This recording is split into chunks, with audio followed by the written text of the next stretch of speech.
শ্ৰীমদ্ ভাগবত দ্বিতীয় স্কন্ধ শ্ৰীকৃষ্ণায় নমো নমঃ। মঙ্গলাচৰণ পদ কৃষ্ণ। জয় জয় কৃষ্ণ যাৰ স্মৰণ মঙ্গল জাগ যোগাদিৰো হৰি নাম মহাফল হেনয় পৰমানন্দ মাধৱ কনিত সুমৰিও নৰয়ে কচি নিৰন্তৰে একচিত কৃষ্ণ কথা অমৃত পিউ সাৱধানে কৰিও যতন যাৱে প্ৰাণ থাকে মানে ঘোৰ কলি যোগে মল মতি মনুষ্যৰ নাহি আন ধৰ্ম হৰি কীৰ্তনত পৰ ৰাম শৰীৰত আছে কলিকৃত যত দুখ গোচুক প্ৰথমে কৰা হৰি হৰি ঘোষ ৰাম ৰাম কৃষ্ণৰ চৰণে কৰি অশেষ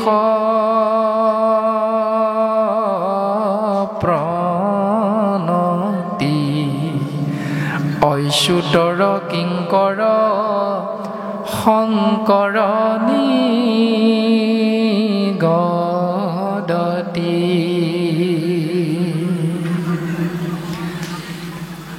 দ্বিতীয় স্কন্ধ মহাভাগৱত ধৰ্মৰ জৰিয়তে আমাক মংগলাচৰণৰ বিষয়বস্তু গুৰুজন বস্তুৱে বুজাবলৈ বিচাৰিছে যে সৃষ্টি স্থিতি প্ৰলয়ৰ গৰাকী পঞ্চভূতৰ গৰাকী নিৰ্গুণ নিৰাকাৰ পৰম ব্ৰহ্ম ইখ তত্ত্ব হ'ল কৃষ্ণ তত্ত্ব। যিজনাৰ নিৰ্গুণ নাম সন্তানস্বৰূপ জীৱ আত্মাই আশ্ৰয় কৰা মাতৃ স্মৰণ কৰা মাতৃ জীৱৰ মংগল সাধন হয়। যি যাগ যজ্ঞ পূজা পাতল দান দক্ষিণা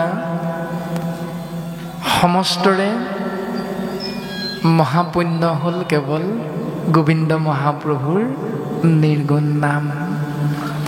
সেই যেন পৰম আনন্দৰ গৰাকী পৰমানন্দ ঈশ্বৰ কৃষ্ণদেৱৰ এক নাম হ'ল মাধৱ। মা মানে লক্ষ্মী, ধৱ মানে স্বামী। লক্ষ্মীৰ স্বামী ঈশ্বৰ কৃষ্ণ মাধৱৰ অনন্ত কোটি নামৰ যদি এক নাম হে জীৱ তোমালোকে একচিতে নিৰন্তৰে নিৰবিচ্ছিন্নভাৱে অবিশ্ৰামভাৱে যদি আশ্ৰয় কৰিব পাৰা তেতিয়াহ'লে ধ্ৰুৱ সত্য সেই জীৱই ঈশ্বৰ পুৰুষৰ পূৰ্ণ কৃপাৰ পাত্ৰ হৈ পৰম গতি লাভ কৰিব পাৰিব।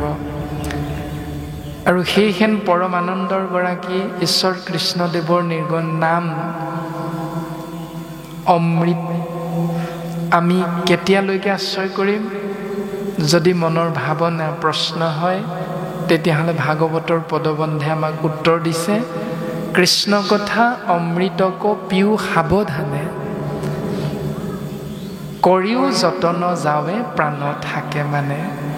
যে হে জীৱ, হে হৰিধাৰী মনুষ্য, তোমালোকৰ শৰীৰবিলাকত আত্মাতত্ব যেতিয়ালৈকে থাকিব তেতিয়ালৈকে গোবিন্দ মহাপ্ৰভুৰ নাম অমৃত পান কৰাৰ পৰা বিৰত নাথাকিবা। কিয়? যদি এয়াও প্ৰশ্ন হয়, পুনশ্চ ভাগৱতৰ পদবন্ধে আমাক উত্তৰ দিছে যে ঘোৰ কলি যুগে মলমতি মনুষ্যৰ, যিহেতু ঘোৰ কলিকাল আৰু সেই কলিৰ ৰাজত্বৰ প্ৰাধান্যতাৰ সময়খিনিত আমি মনুষ্য নামৰ পৰম আত্মাৰ সন্তানস্বৰূপ জীৱ আত্মাই মনবিলাক মলৰ পৰা আঁতৰি আহি পৰিষ্কাৰ কৰিবৰ বাবে একমাত্ৰ ধৰ্মটো হ'ল, একমাত্ৰ কৰ্ম হ'ল কেৱল হৰিনাম শ্ৰৱণ আৰু কীৰ্তন মহাভক্তিৰ মাধ্যমেৰে জীৱনটো অতিবাহিত কৰা, জীৱনটো যাপন কৰা। শৰীৰত আছে কলিকৃত যত দুখ, গচুক প্ৰথমে কৰা হৰি হৰি ঘোষ। অৰ্থাৎ সেই জীৱ, আমি শাস্ত্ৰসন্মতে যদি চিন্তা কৰোঁ যে সত্য ত্ৰেতা দ্বাপৰ কলি, বাকী তিনিও যুগ পাৰ হৈ যেতিয়া কলিত আমি সমস্তজনা অৱস্থান কৰিছোঁ, গুৰুজনে আমাক উপদেশ দিছে, ধন্য ধন্য কলিকাল, ধন্য নৰতনু ভাল, ধন্য ধন্য ভাৰত বৰিষে। অৰ্থাৎ বাকী তিনিটি যুগ ৰূপী সময়ত অৱস্থান কৰা জীৱতকৈ কলিৰ ৰাজত্বৰ সময়খিনিত অৱস্থান কৰা আমি হৰিধাৰী জীৱাত্মাবিলাক বোলে অতিকে পুণ্যৱন্ত, সৌভাগ্যৱন্ত।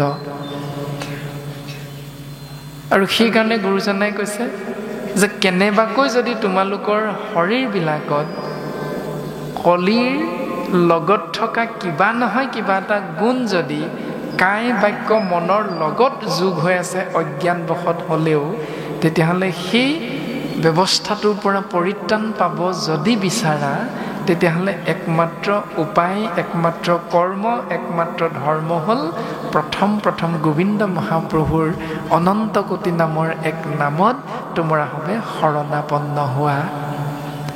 এই সিদ্ধান্তটো গুৰুজনাই সুন্দৰভাৱে দিছে।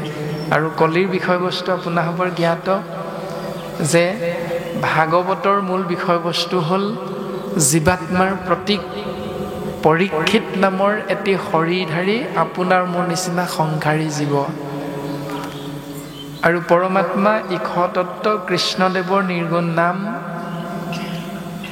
আশ্ৰয় কৰি জীৱন ধন্য কৰাৰ পথ প্ৰশস্ত কৰি দিলে বেদব্যাসৰ সুযোগ্য সন্তান মহা মুনীন্দ্ৰ শুকগুৰুৱে।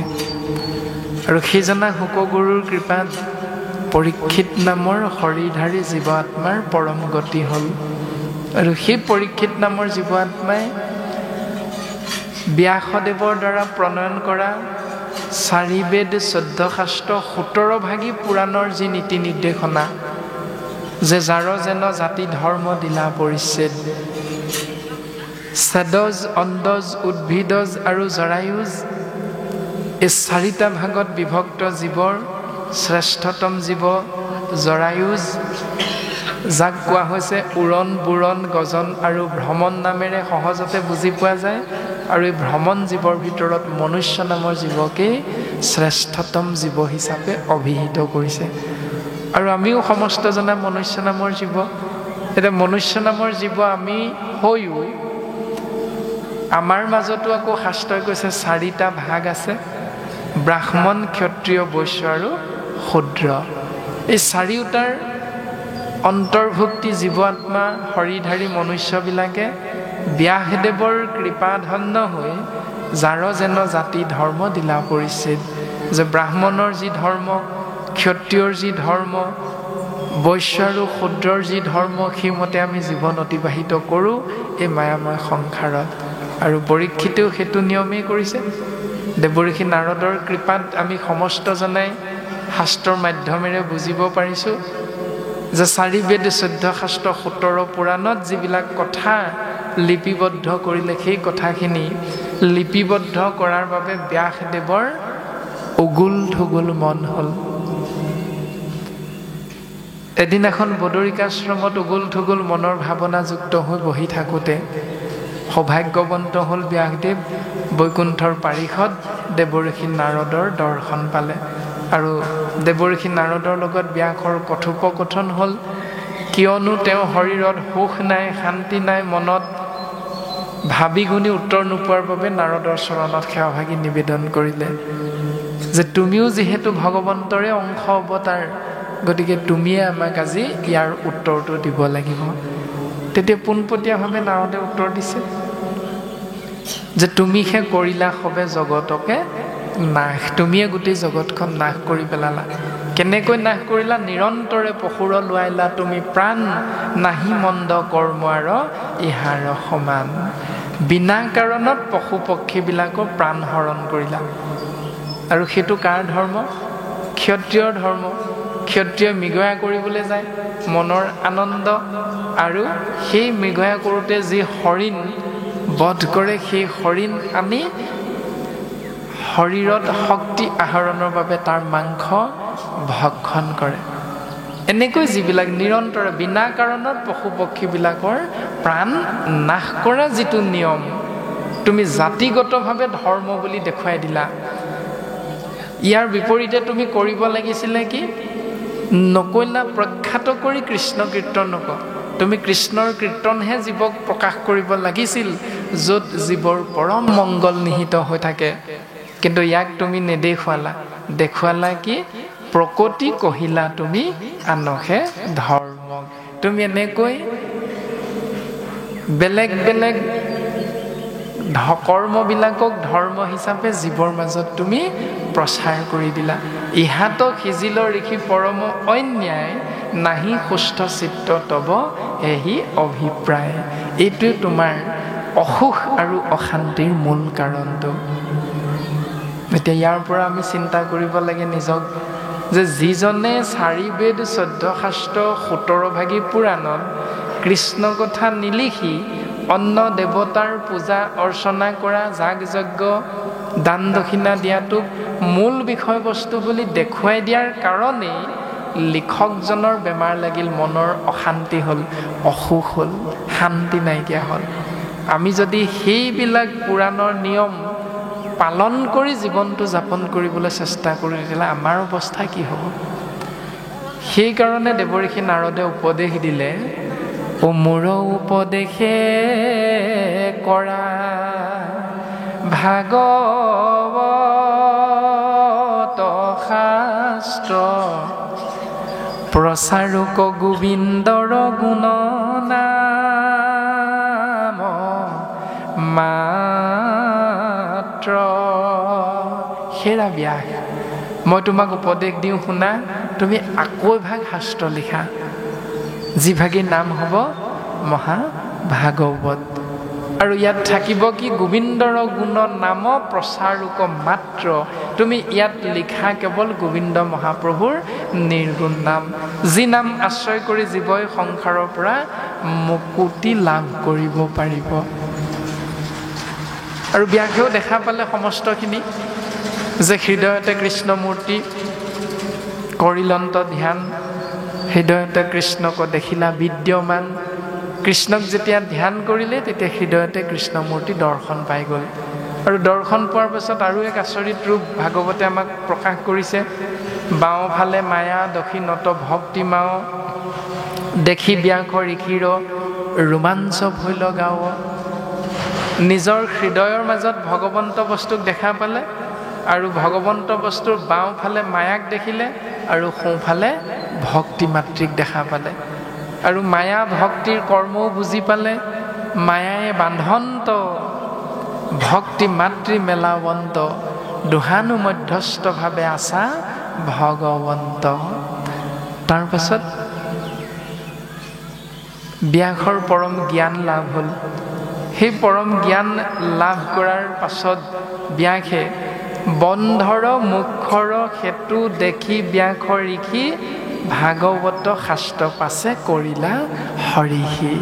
বন্ধনৰ পৰা মুকলি হোৱাৰ উপায়টো যেতিয়া লাভ কৰিলে, তৎক্ষণাৎ ব্যাসে দেৱৰ্ষি নাৰদৰ আজ্ঞা শিৰোগত কৰি 18 নম্বৰ ভাগী পুৰাণ বা 15 নম্বৰ ভাগী শাস্ত্ৰ বা 5 নম্বৰ ভাগী বেদ, যি বুলিয়ে ভবা নাযাওক কিয়, শাস্ত্ৰৰ ভিতৰত উত্তম মহাভাগৱত ব্যাসদেৱে সমস্ত জীৱৰ মংগলৰ অৰ্থে কৃষ্ণৰ নাম বস্তু ইয়াত আমাক প্ৰকাশ কৰিলে।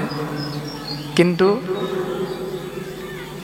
জীৱাত্মা হৰিধাৰী পৰীক্ষিতে এই ভাগৱত পোৱাৰ আগত ব্যাসদেৱৰ দ্বাৰা প্ৰণয়ন হোৱা সেই 17 ভাগী পুৰাণৰ যি নিৰন্তৰে পশুৰ লোৱাইলা তুমি প্ৰাণ, এই বিষয়বস্তু সাৰোগত কৰি মৃগয়া কৰিবলৈ গৈছে।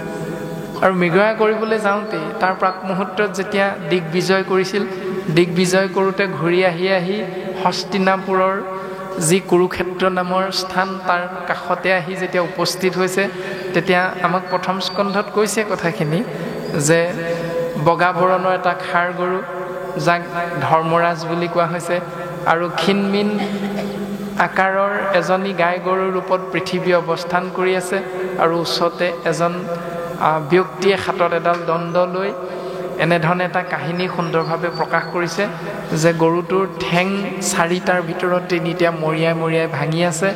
এনেধৰণে এটা সুন্দৰ কাহিনী, আৰু সেই ব্যক্তিজনৰ নামেই হ'ল কলি। আৰু সেই কলিৰ লগত মুখামুখি হৈছে, কথোপকথন হৈছে।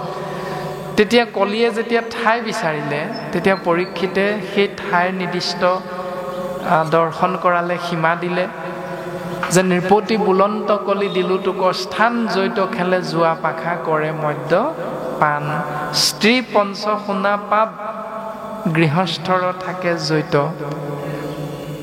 কলি প্ৰৱেশিবি তৈত। যে যি স্থানত স্ত্ৰী গৃহস্থৰ পঞ্চসোণা পাপ, সেই স্থানত থাকিবলৈ, তাৰ পাছত সুবৰ্ণত থাকিবৰ বাবে কলিক নিৰ্দিষ্ট কৰি ৰজা পৰীক্ষিতে ঠাই নিৰ্বাচন কৰি দিলে। এতিয়া আমাক বৰ্তমান 2য় স্কন্ধত পদত এই মুহূৰ্তত এই বুলি কৈছে যে শৰীৰত আছে কলিকৃত যত দুখ। যে কলি যি স্থানত থাকে বুলি ভাগৱতৰ প্ৰথম স্কন্ধত ক'লে, সেই স্থানবিলাকত অৱস্থান কৰি আপোনাৰ মোৰ ভাল লাগে নেকি? আমি চিন্তা কৰিব লাগিব এতিয়া সেইটো, যে শৰীৰত আছে, আমাৰ শৰীৰটোত, আমাৰ মনত, আমাৰ বাক্যত যদি কলি থকা সেই স্থানবিলাকৰ বিষয়বস্তুটো অতিব ভাল লাগে। যেনে গুৰুজনাই ক'লে জৈত খেলে যোৱা পাখা। এতিয়া যোৱা পাখা খেলা স্থানলৈ গৈ আপোনাৰ মোৰ ভাল লাগে নেকি? যদি ভাল লাগে তেতিয়াহ'লে কলিকৃত দুখৰ পৰা পৰিত্ৰাণ পাবলৈ আমি ভকতৰ সংগ, সাধু সংগৰ মাধ্যমেৰেহে আমি শুদ্ধ হ'ব পাৰিম। এই ব্যৱস্থাটোৰ কথা কোৱা হৈছে। তাৰ পাছত কৰে মদ্যপান। যদি মদ্যপান কৰা স্থানলৈ গৈ বা মদ্যপান কৰি যদি আমাৰ ভাল লাগে, তেতিয়াহ'লে শাস্ত্ৰই কৈছে তাত কলি থাকে। এতিয়া সেই স্থান ভাল লাগে যদি আমি সেই ব্যৱস্থাটোৰ পৰা আঁতৰি আহিবৰ বাবে আমাক গুৰুজনাই এক স্থান দিলে, যে আঁতৰি ক'লৈ যাম? সেই স্থান হ'ল সাধু সংগ, মহন্তৰ সংগ আদি হিচাপে গুৰুজনাই আমাক দৰ্শন কৰাইছে।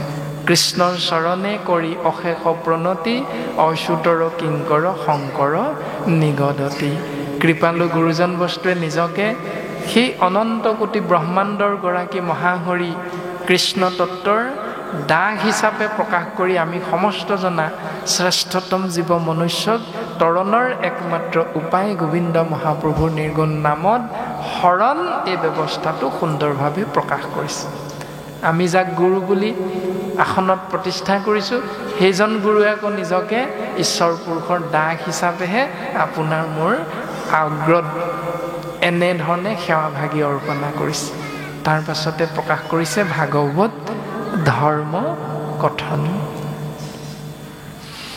ৰামে দ্বিতীয় স্কন্ধৰ কথা শুনিও উৎসুকে নৃপতিৰ প্ৰশ্ন পাছে শুনি মুনি সুকে কৃষ্ণ পদ পংকজ কধ হৃদয়ত ধৰি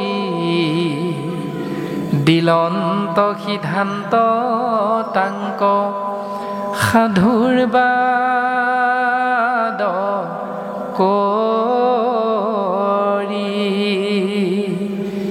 এ ৰামে ধন্য নৰপতিমতী উত্তম তোমাৰ পুছিলা যিটো কথা সংসাৰতে সাৰ। এতিয়া দ্বিতীয় স্কন্ধত কৃপালু গুৰুজন বস্তুৱে অভিশপ্ত পৰীক্ষিত ৰাজাই কৰা প্ৰশ্নভাগীৰ উত্তৰ দিবলৈ গৈছে।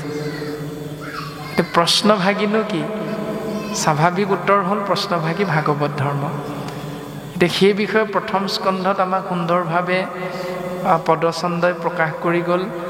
যেতিয়া শ্ৰমিক মুনিৰ আশ্ৰমত গৈ মৃগৰ পাছে পাছে খেদি যাওঁতে পৰীক্ষিত ৰাজা পিয়াহত অন্ধকণ্ঠ শুকাই গ'ল, তৃষ্ণাতুৰ ভোকাতুৰ হৈ উপস্থিত হ'ল আৰু ধ্যানমগ্ন হৈ থকা শ্ৰমিক মুনিক যেতিয়া পানী বিচাৰিলে, ধ্যানমগ্ন শ্ৰমিকে তাৰ কোনো উত্তৰ নিদিলে যে পানী দিম নিদিম। তাতে ক্ষুণ্ণ হৈ ৰজা পৰীক্ষিতে এটি মৃত সৰ্প মুনিৰ গলত ধনুৰ আগেৰে নি মেৰিয়াই দিলে। আৰু সেই খবৰটো শ্ৰমিক মুনিৰ পুত্ৰ শৃংগী মুনিয়ে যেতিয়া লাভ কৰিলে, তেতিয়া শৃংগী মুনিয়েও আগ পাছ নগনি এটি অভিশাপ প্ৰদান কৰিলে যে যিজনাই মোৰ পিতৃক এনে অপমান কৰিলে, ব্ৰাহ্মণক এনে অপমান কৰিলে, তেওঁকো 7 দিন 7 ৰাতিৰ অন্তত তক্ষক নামৰ কালসৰ্প দংশন কৰিব আৰু তেৰাৰো এই সংসাৰৰ পৰা মেলানি মাগিব। অন্তকালে পাইলো আমি আন হেতু নাই, কৃষ্ণৰে হে কৃপা কিনো ভৃত্য প্ৰিয় স্বামী। হে গুৰুদেৱ, মোৰ মৰিবলৈ মাত্ৰ সময় 7 দিন। এই 7 দিন মৰিবলৈ নিৰ্ধাৰিত সময় মই বুজি পালো। গতিকে দেৱৰো দুৰ্লভ, দেৱতায়ো তোমাক বিচাৰিলে নাপায়, এনেহেন দুৰ্লভ সেই শুকদেৱ তোমাক দৰ্শন পালো আমি মৃত্যুৰ প্ৰাক মুহূৰ্তত। কি যে কৃপা! কোনে কৈছে? অভিশপ্ত পৰীক্ষিত নামৰ জীৱ আত্মাই। আন হেতু নাই, হেতু মানে কাৰণ। ইয়াৰ কাৰণ বেলেগ একো নহয়, কৃষ্ণৰেখে কৃপা কিনো ভৃত্য প্ৰিয় স্বামী। এই কৃপা কেৱল কৃষ্ণদেৱৰ কৃপা। মাধৱ গুৰুজনে নামঘোষাত কৈছে, শৰণ প্ৰাৰ্থনা ভাগীৰ জৰিয়তে, হে কৃষ্ণ স্বামী তজু পাৱে আমি কেৱলে শৰণ চাওঁ, কৰা অনুগ্ৰহ মায়াৰ নিগ্ৰহ তেৱেহে প্ৰভু এৰাও। হে প্ৰভু, তোমাৰ সৃষ্ট এই মায়াৰ পৰা পৰিত্ৰাণ পাবৰ বাবে কেৱল তোমাৰ চৰণ কমলৰ যোগেদিহে সম্ভৱ। কাৰণ তুমিহে মায়াক সৃষ্টি কৰিছা। যাৰ হাতত তলাটো মাৰি চাবিটো থাকে, সেই চাবিটো আমি সেইজনক সেৱা কৰিলেহে সেই চাবিটো আমি লাভ কৰিব পাৰিম, আৰু চাবিটো লাভ কৰিলেহে আমি তলাটো খুলিব পাৰিম। সেইকাৰণে গুৰুজনে আমাক সুন্দৰভাৱে দৰ্শন দিছে, আৰু পৰীক্ষিত ৰাজায়ো সেইজনা পৰম গুৰুৰ চৰণত সেৱাভাগ নিবেদন কৰিছে যে এই কৃপা কেৱল সৰ্বশক্তিমান ঈশতত্ব কৃষ্ণদেৱৰ কৃপা। এতিয়া ইয়াৰ মাজত আমি কলিৰ মলমতি মনুষ্যৰ পাৰ্থক্যটো কি বাৰু?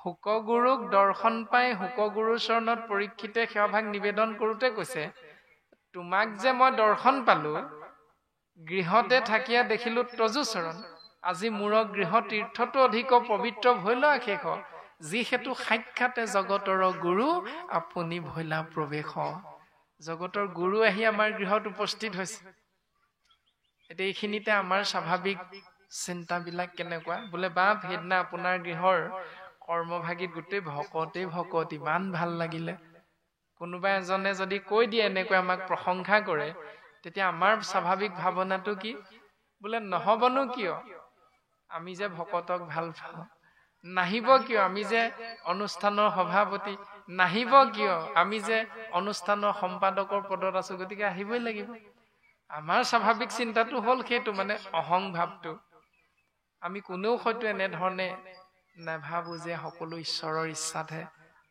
ঈশ্বৰৰ ইচ্ছাৰ কাৰণেহে আমাৰ গৃহত আজি আহি হাজাৰ হাজাৰ লক্ষ লক্ষ ভকতৰ পদৰ ধূলা পৰি আমাৰ গৃহ বৈকুণ্ঠলৈ ৰূপান্তৰিত কৰিলে এনেধৰণৰ ভাৱনা আমাৰ কিন্তু নাহে অথচ শাস্ত্ৰই আমাক দৰ্শন কৰাইছে সাগৰা পৃথিৱীৰ গৰাকী একচ্ছত্ৰী ৰজা পৰীক্ষিতে প্ৰকাশ কৰিছে যে এয়া ঈশ্বৰৰ ইচ্ছাতহে হৈছে এতিয়া আমিনো কিমানৰ ধনী 2-3খন অতিবে বেছিকে 5খনমান গাড়ী আছে 2 বিঘা 3 বিঘা 4 বিঘাকে অতিকৈ 50 বিঘা মাটিৰ গৰাকী আমি এইখন পৃথিৱীত গতিকে এই সামান্যতম সম্পত্তিৰ গৰাকী হৈও আপুনি মই অহংকাৰত মত্ত হওঁ তাৰ পাছতে আমাৰ দ্বিতীয় চিন্তাবিলাক কেনেকুৱা হয় যে যেতিয়া আমাৰ সন্তানটোৱে এই আহিয়ে আছে আগন্তুক আপোনাৰভাৱে জানেই যে মেট্ৰিক পৰীক্ষাই হওঁ সমাগত মেট্ৰিক হায়াৰ ছেকেণ্ডাৰী পৰীক্ষাত যেতিয়া আপোনাৰ মোৰ সন্তানবিলাকে অৱতীৰ্ণ হ'ব তাৰ প্ৰাক মুহূৰ্তত 2 দিন বা এদিনৰ আগত আমি সন্তানটিৰ কৃপা বিচাৰি কলৈ যাওঁ নামঘৰলৈ যাওঁ সন্তানটিৰ কৃপা বিচাৰি কি কৰোঁ 5-6জন 10জনমান ভকতক নিমন্ত্ৰণ কৰি ভাগৱত একাধ্যায় পাঠ কৰি পৰমান্ন মানে পায়স এমুঠি আপুনি মই যেনে তেনে যোগাৰ কৰোঁ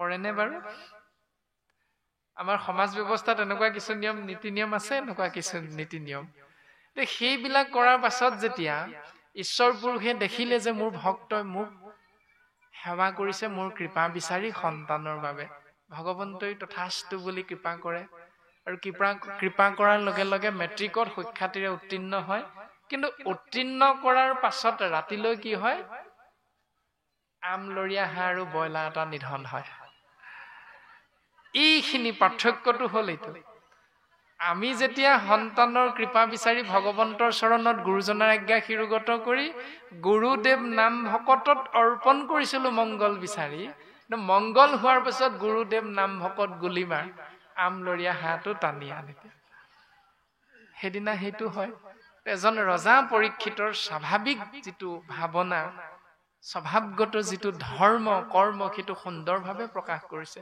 যে আন হেতু নাই কৃষ্ণ ৰেখে কৃপা কিনো ভৃত্য প্ৰিয় স্বামী যে ঈশ্বৰ কৃষ্ণ স্বামী ভকতৰ প্ৰিয় দাসৰ প্ৰিয় তেওঁ চৰণলৈ যোৱা প্ৰত্যেকজন দাসকে ভগৱন্তই ইচ্ছা অনুসাৰে মনৰ জোখাৰে কৃপা কৰে গতিকে সেই গুৰুদেৱ তোমাৰ চৰণ মৰণ সময়ে পুচুহু প্ৰভু সাম্প্ৰত ম্ৰিয়মাননৰে সদায় কি কৰ্ম কৰিবে ইটো লোকত এই সংসাৰত ম্ৰিয়মান নৰে কি কৰাটো অতীব প্ৰয়োজন বুলি শাস্ত্ৰই জ্ঞান দিছে আমাক কৃপা কৰা গুৰুদেৱ এতিয়া হুক গুৰুৱে উত্তৰ দিছেনে নাই দিয়া এইখিনি পাছত থাকিব বাৰু কিন্তু বৰ্তমানলৈকে পৰীক্ষিতে সোধা প্ৰশ্নটো হ'ল হেয়া যে কাহাক শুনিবে কাহাক জপিবে কাহাক স্মৰিবে নৰে ভজিবাক যোগ্য কোননো দেৱতা কহিও মোক সত্তৰে মোক কোৱাচোন কাৰ কথা চিন্তা কৰিলে জীৱই ভৱ সংসাৰ পাৰ হ'ব কাৰ কথা ভাবি থাকিলে জীৱৰ পৰম মংগল সাধন হ'ব প্ৰত্যেক মুহূৰ্ততে গতিকে সেইজন পৰম ইষ্টদেৱ ভজনীয় দেৱ তুমি আমাক চিনাকি কৰি দিয়া সেই কৰ্মৰ মাধ্যমেৰে আমি জীৱনটো আগবঢ়াই নিবলৈ চেষ্টা কৰা হওক গুৰুদেৱ কৃপা কৰা এতিয়া সেই প্ৰশ্ন শুনি লৈ পৰীক্ষিত ৰাজাৰ আগত মহামানী শুকগুৰুৱে উত্তৰ দিবলৈ আগবাঢ়ি গুৰুজনাৰ আকৌ স্বভাৱটো শংকৰদেৱ গুৰুজনে আমি সমস্ত জনাকে দৰ্শন কৰাইছে। আমাক যদি কোনোবা এজনে প্ৰশ্ন এটা সোধে, বোলে প্ৰশ্নটোৱে কি কৈছে কওকচোন, আমাৰ পোনপটীয়া উত্তৰ কি হ'ব? আপুনি ইমান দিনে ভাগৱত পঢ়ি পঢ়ি এইটো নাজানেনে? আমাৰ পোনপটীয়া উত্তৰ হ'ব এনেকুৱা, কিয়নো আমি কলিৰ মনুষ্য।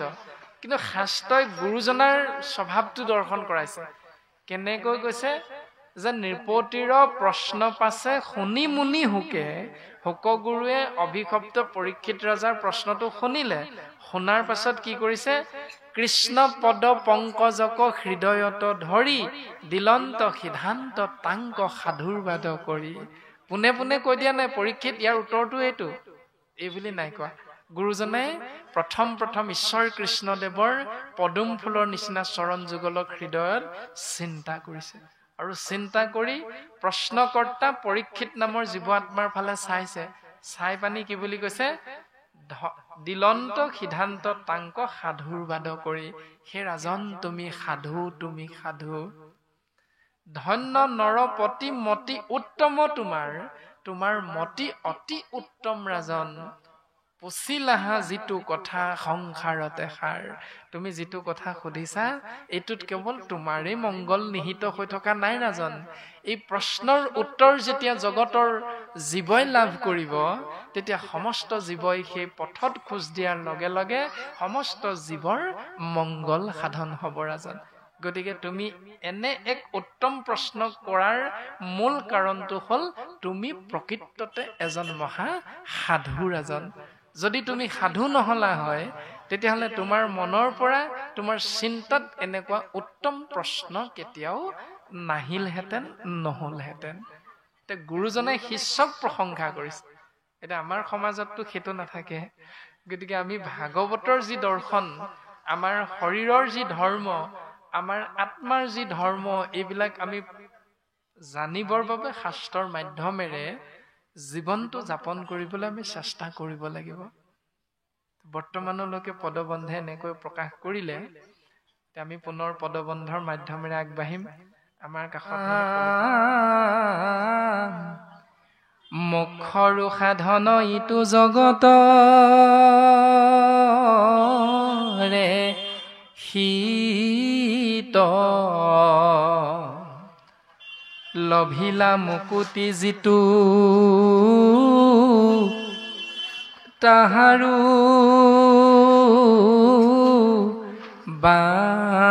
বাঞ্ছিত। এটি জীৱই এই সংসাৰত ঈশ্বৰ কৃষ্ণদেৱৰ নাম আশ্ৰয় কৰি জীৱনটো যাপন কৰা মানে জীৱই গুৰুজনাই পদবন্ধে সিদ্ধান্ত দিছে, শ্ৰৱণ কীৰ্তন কৰি বৈকুণ্ঠ যাই ধৰ্ম অৰ্থ কাম মুখ সবে আত পাই। শ্ৰৱণ কীৰ্তনত চতুবৰ্গ সাধন হয়, ধৰ্ম অৰ্থ কাম মুখ। আৰু সিদ্ধান্ত দিছে, এই ৰামে যিটো জনে যাই মাধৱৰ নাম স্মৰি পাছে পাছে ফুৰে দেৱ দেৱী তুতি কৰি মূৰ্তিমন্ত হুয়া পানছ প্ৰকাৰ মুকুতি মুকলৈও বাপ বুলি কৰয় কাকুতি। 5 প্ৰকাৰ মুকুতি, শালুক্য, সাজুৰ্য, সাৰূপ্য, সামীপ্য আৰু মুখ্য। কিয় লাভ হয়? কাৰ লাভ হয়? যি কৃষ্ণ নামৰ মাধ্যমেৰে জীৱন যাপন কৰিবলৈ সুদৃঢ় বিশ্বাসে আগবাঢ়ে। সেইকাৰণে প্ৰকাশ কৰিছে, মুখ্যৰো সাধন ইটো জগতৰে শীত। যিজনে মুখ্য প্ৰাপ্তি হ'ল, এই 5 প্ৰকাৰ মুক্তিৰ গৰাকী হ'লে যিজনে, সেইজনে সেই মুক্তিৰ গৰাকী হৈ যি স্থান প্ৰাপ্ত হ'ল। ধৰি লওক শালুক্য মানে ভগৱন্ত পৰমাত্মা ইক্ষতত্ব থাকে বৈকুণ্ঠত, আৰু শালুক্য মুকুতিৰ অৰ্থ হ'ল জীৱই তেওঁৰ লোকত গৈ থাকিবলৈ সৌভাগ্যৱন্ত হয়। সেই লোকত থাকোতে কি নাম পায়? কেৱল পূব পশ্চিম উত্তৰ দক্ষিণ চাৰিও দিশতে কৃষ্ণ কৃষ্ণ হৰি হৰি বিষ্ণু বিষ্ণু ৰাম ৰাম, কেৱল এই নাম তত্ত্বহে ধ্বনিত প্ৰকাশিত হৈ থাকে, উচ্চাৰিত হৈ থাকে। সেইকাৰণে বৰ্তমান পদবন্ধে কৰে মুখ্যৰো সাধন ইটো জগতৰে হিত, লভিলা মুকুতি যিটো তাহাৰো বাঞ্ছিত। যে আমি এই সংসাৰত কৃষ্ণ নাম আশ্ৰয় কৰি যেতিয়া ইহলোকৰ পৰা যেতিয়া পৰলোকলৈ গমন কৰিম, এই লোকত কৰা কৃষ্ণ ভক্তিৰ ফলত যেতিয়া পৰলোকৰ মুক্তিটো লাভ কৰিম, সেই মুক্তি লাভ কৰিলেও আমি তাতো গৈ কেৱল কৃষ্ণ নামে লাভ কৰিব পাৰিম বুলি শাস্ত্ৰই সিদ্ধান্ত দিছে। ৰামে নাহি জ্ঞান যাৰ জাতি ধৰ্ম মাত্ৰ কৰে, নিতে বলি বিশ্ব পাঞ্চ যজ্ঞ আচৰে, তাহাৰ শ্ৰোতব্য কথা আছে অসংখ্যাত, হৰি বিমুখৰ হৈ ব্যৰ্থে আয়ু পাত। ইমান সুন্দৰকে আমাক দৰ্শন কৰাইছে যে যিসকলৰ জ্ঞান নাই, যি জাতিয়ে পূৰ্ব পৰম্পৰাগতভাৱে কৰ্মবিলাককে ধৰ্ম বুলি আশ্ৰয় কৰি কৰি জীৱন অতিবাহিত কৰে, তেওঁলোকে প্ৰত্যেক মুহূৰ্ততে পাঁচটা যজ্ঞ কৰিব লগা হয়। সেইখিনি কথা আপোনাহ সমস্ত জনাৰে জ্ঞাত যে জন্মটো যিমান সত্য, জন্ম হোৱাৰ লগে লগে মৃত্যু সিমানেই সত্য। আৰু মৃত্যু যে আমাৰ হয়, মৃত্যু হোৱাটো যিমান সত্য, মৃত্যুৰ পাছত যে আকৌ জন্ম হ'ব এইটোও ধ্ৰুৱ সত্য। গতিকে জন্ম মৃত্যু চিৰন্তন সত্য যিহেতু, সেইকাৰণে আমি জীৱবিলাকৰ প্ৰতি কৃপালু গুৰুজন বস্তুৱে শাস্ত্ৰসন্মতে এটি সুন্দৰ দৰ্শন দিলে যে জন্ম হোৱা বা সৃষ্টি হোৱা জীৱই জন্ম হোৱাৰ লগে লগে বা সৃষ্টি হোৱাৰ লগে লগে পাঁচটা ধাৰ লাগি আহে বুলি কৈছে। সেই পাঁচটা ধাৰ দেৱ ঋষি ভূত পিতৃ কুটুম্ব জনৰ, উপজিলে তা সম্বাৰ ঋণী হুৱে নৰ। জন্ম হোৱা মাত্ৰে এই পাঁচটা ধাৰ আমাৰ লাগি আহে। কি ব্ৰাহ্মণ, কি ক্ষত্ৰিয়, কি বৈশ্য, কি শূদ্ৰ, কোনো কথা নাই। কি বাপ, কি আই, কোনো কথা নাই। সমস্ত জন্ম হওঁতে পাঁচটা ধাৰ লাগি আহে। এতিয়া পাঁচটা ধাৰৰ পৰা আমি মুকলি কেনেকৈ হম, এতিয়া পৰিত্ৰাণ কেনেকৈ পাম, তাৰ অৰ্থে আমি প্ৰত্যেকে কি শ্ৰীমন্ত শংকৰদেৱ সংঘ, কি একশৰণ ভাগৱতী সমাজ, কি নাম ধৰ্ম সমাজ, কি বামুণীয়া পন্থ, কোনো কথা নাই। প্ৰত্যেক সমাজে এই পাঁচটা ধাৰৰ পৰা পৰিত্ৰাণ পাবলৈ আমি বিভিন্ন ধৰণে সময় সময় কৰ্মবিলাক ধৰ্ম হিচাপে আশ্ৰয় কৰি থাকো। এতিয়া শাস্ত্ৰই কৈছে হোমে দেৱৰী নসোজে তৰ্পণে ঋষিৰ, বলিদানে ভূত শ্ৰাদ্ধ আদিয়ে পিতৃৰ। হোম যজ্ঞৰ দ্বাৰা দেৱতাৰ ঋণ, তৰ্পণৰ দ্বাৰা ঋষিৰ ঋণ, বলিদান প্ৰক্ৰিয়াৰ দ্বাৰা ভূতৰ ঋণ, শ্ৰাদ্ধ পিণ্ডৰ জৰিয়তে পিতৃৰ ঋণ। তাৰ পাছত সমভাৱে সুহৃদ জনৰ সুজে ঋণ, সুহৃদসকলৰ লগত সত্য শৌচ ক্ষমা দয়া ইয়াৰ মাধ্যমেৰে আত্মীয়সকলৰ লগত বংশ পৰিয়ালৰ লগত আমি ঋণটোৰ পৰা মুক্ত হ'ব পাৰো কিন্তু সমভাৱে সুহৃদজনৰ সুজেৰিন এহি ভাৱে ঋণী সদা ভকতি বিহীন কিন্তু এনেকৈ পাঁচটা ধাৰৰ পৰা মুক্ত হ'বলৈ পাঁচটা কৰ্ম যজ্ঞ হিচাপে আশ্ৰয় কৰি থাকিলেও এহি ভাৱে ঋণী সদা ভকতি বিহীন যিজনে ভক্তিৰ আশ্ৰয় নকৰে তেওঁ সদায় পাঁচটা ধাৰত এই কৰ্মবিলাক কৰি থাকিলেও তেওঁ পৰিয়ে থাকে সেই পাঁচটা ধাৰতে পোত খাই থাকিব লগা হয় এতিয়া পাঁচটা ধাৰৰ পৰা মুক্ত হ'বলৈ সেই পাঁচটা যজ্ঞ আপুনি মই কৰিম নে নকৰিম এতিয়া কোনটো শ্ৰেষ্ঠ পাঁচটা কৰ্ম যজ্ঞ হিচাপে শ্ৰেষ্ঠ নে ভকতি শ্ৰেষ্ঠ গুৰুজনাই সিদ্ধান্ত দিলে হে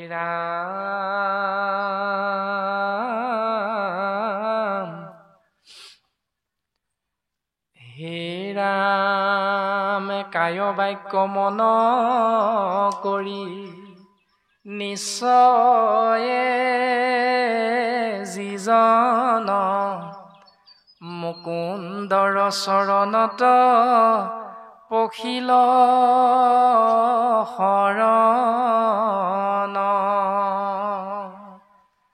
কাই বাক্য মন এক কৰি ঈশ্বৰ কৃষ্ণৰ অন্যটি নাম হ'ল মুকুন্দ গতিকে সেই ঈশ্বৰ কৃষ্ণৰ চৰণত যিজনে সুদৃঢ় বিশ্বাসে শৰণ গ্ৰহণ কৰিলে নকৰিউৰিনিয়াৰ নহি সিটো নৰ তাৰি নসোজা হবে গৈল সমস্তৰ তেওঁ ওপৰতকৈ অহা বাকী এটা কৰ্মও ধৰ্ম হিচাপে নকৰাকৈ তেওঁ অনায়াসে মুকুতি লাভ কৰিব পাৰে মুক্ত হৈ থাকিব পাৰে ইমান সুন্দৰ দৰ্শন গুৰুজনাই কৈছে সেইকাৰণে আমি চিন্তা কৰিব লাগিব যে তাহাৰ শ্ৰোতব্য কথা আছে অসংখ্যাত হৰি বিমুখৰ হৈ ব্যৰ্থে আয়ুবাত যদি আমি হৰি বিমুখ হওঁ তেতিয়াহ'লে প্ৰত্যেকটো ক্ষণ প্ৰত্যেকটো দিন প্ৰত্যেকটো ৰাতি আমাৰ ব্যৰ্থে যায় বুলি কৈছে এতিয়া ব্যৰ্থে পঠিয়াম নে নপঠিয়াম চিন্তাটো আপুনি আমি নিজে নিজে কৰিব লাগিব শাস্ত্ৰসন্মতে যিহেতু দুজনা গুৰুৱে আমাক সিদ্ধান্ত দিছে যে একক ক্ষণ মানে যিটো শুনৈ কৃষ্ণ কথা তাৰ বিনে আৱৰ জীৱন যায় বৃথা যি সময় কৃষ্ণ কথা আমি শুনিম সেইখিনি সময় ভক্তিৰ দ্বাৰা ঈশ্বৰৰ কৃপা লাভ কৰিম কিন্তু যিমানখিনি সময় কৃষ্ণ নাম বস্তুৰ পৰা আঁতৰি থাকিম সিমানখিনি সময় বৃথা বুলি শাস্ত্ৰই সিদ্ধান্ত দিছে সেহিটো দিনক ভাই দুৰ্দিন বুলিয়া মানুহ মেঘাচন্ন নহয় দুৰ্দিন হৰি কথা অমৃতক সম্যক আলাপ ৰখে যিটো দিন হয় বিহীন এতিয়া মাধৱ গুৰুজনে ঘোষা শাস্ত্ৰত লিখিলে সেইটো দিন আমাৰ বেয়া দিন যিটো দিন গাজি গুমৰি শিল বৰষুণ ধুমুহা বৰষুণ আহে স্বাভাৱিক আপোনাৰ মোৰ মনুষ্যৰ সেইটোৱে বেয়া দিন কিন্তু গুৰুজনাই কৈছে সেইটো দিন বেয়া দিন নহয় যিটো দিন গাজনি ঢেৰেকনি বৰষুণ আহে কিন্তু সেইটো দিনহে বেয়া দিন হৰি কথা অমৃতক সম্যক আলাপ ৰখে যিটো দিন হয় বিহীন কৃষ্ণ নাম বস্তু আশ্ৰয় কৰিবলৈ চিন্তা কৰিবলৈ আলোচনা কৰিবলৈ এজন ভকতৰ সংগ যিদিনা আমি লাভ নকৰিলো সেইটো দিনে আমাৰ জীৱনৰ আটাইতকৈ বেয়া দিন বুলি শাস্ত্ৰই সিদ্ধান্ত দিছে এতিয়া আজিৰ দিনটো ভাল নে বেয়া হৈছে আজিৰ দিনটো আমাৰ শাস্ত্ৰসন্মতে ভাল দিন এনেকৈ হাজাৰ হাজাৰ ভকতৰ সংগ নাপালেও অন্তত ভক্তি যদি আমি জলত প্ৰৱেশ কৰাব পাৰো তেতিয়া জল অমৃতলৈ ৰূপান্তৰিত হয় ভক্তি যদি আমি আহাৰত প্ৰৱেশ কৰাব পাৰো তেতিয়া আহাৰ প্ৰসাদলৈ ৰূপান্তৰিত হয় ভক্তি যদি গৃহত প্ৰৱেশ কৰাব পাৰো তেতিয়া গৃহভাগী মন্দিৰলৈ ৰূপান্তৰিত হয় এতিয়া আপুনি মই সেইখিনি চিন্তাৰ মাধ্যমেৰে জীৱনটো আগবঢ়াইছো নে নাই বঢ়োৱা সেইটো আমি প্ৰত্যেককে নিজে নিজক বিশ্লেষণ কৰাৰ মাধ্যমেৰেহে উপলব্ধি বা বুজিব পাৰিম বৰ্তমান পদবন্ধে এনেকৈ ক'লে যে নিতে বলি বিশ্ব পঞ্চযজ্ঞ কোৱা আচৰে এনেকৈ আমি মুক্তি লাভৰ বাবে যিবিলাক কৰ্ম শাস্ত্ৰসন্মতে কৰো বেদসন্মতে বেদৰ বিহিত যত আছে ধৰ্ম সংসাৰত হবে হৰি নামৰ কিংকৰ যে বেদে যিবিলাক কৰিবলৈ কৈছে আমি কৰি থকাখিনি সকলোখিনি বেদৰ নিহিত কৰ্ম বেদে কৰিবলৈ কোৱাৰ কাৰণেহে আমি কৰিছো কিন্তু এইটো নিহিত কৰি দিলে মাধৱ গুৰুজনে যে বেদে কৰিবলৈ কোৱা সমস্তখিনি কৰ্মৰ ভিতৰত মূল কৰ্ম বা ধৰ্ম হ'ল কেৱল কৃষ্ণ নাম হেন জানি যিটো জনে এই তত্ত্বটো জানি লৈ যিজনে নামৰ কীৰ্তন কৰে নামক যিজনে আশ্ৰয় কৰি ললে হেহিহে পৰম সাধু নৰ মানে মনুষ্যৰ ভিতৰত সেইজনকে সাধু বুলি কৈছে আমি যদি কেৱল নাম বস্তুত আশ্ৰয় কৰি জীৱন অতিবাহিত কৰিছো তেতিয়াহ'লে শাস্ত্ৰই আমাকে সাধু বুলি কৈছে যদি নাম বস্তু এৰি কেনেবাকৈ বাকীখিনি মাজলৈ গৈছো তেতিয়াহ'লে আমাকে শাস্ত্ৰ অসাধু বুলিছে কৃষ্ণক জানে যিটো সেহিহে জাতি কৃষ্ণক নজানে যিটো সেহিহে অজাতি যে কৃষ্ণক জানিবৰ বাবে যিসকলে আহু পুৰুষাৰ্থ চেষ্টা অব্যাহত ৰাখিছে তেওঁলোককে জাতি বুলি শাস্ত্ৰই ঘোষণা কৰিছে আৰু স্বয়ং কৃষ্ণ বস্তুক জানিবৰ বাবে যিসকলে বেয়া পায় সেই সকলোকে শাস্ত্ৰই অজাতি বুলি কৈছে গতিকে আমি আজিৰ দিনটোৰ কাৰণে অন্ততঃ জাতিত পৰিছো বুলি আমি শাস্ত্ৰসন্মতে বুজিব পাৰিম কালিলৈ আমি কি হম নাজানো কিন্তু আজিৰ দিনটোলৈকে অন্ততঃ আমি জাতি হিচাপে শাস্ত্ৰসন্মতে অলপ হলেও উপলব্ধি কৰিব পাৰিছো এনেকৈ পদবন্ধে ক'লে তাৰ পাছত বাপে অকণমান আগবঢ়াব পুনৰ আমি পদবন্ধৰ মাধ্যমেৰে আগবাঢ়ি যাবলৈ চেষ্টা কৰা হ'ব গৰম পানী কৃষ্ণ গৰম পানী অকণমান খাম কৃষ্ণ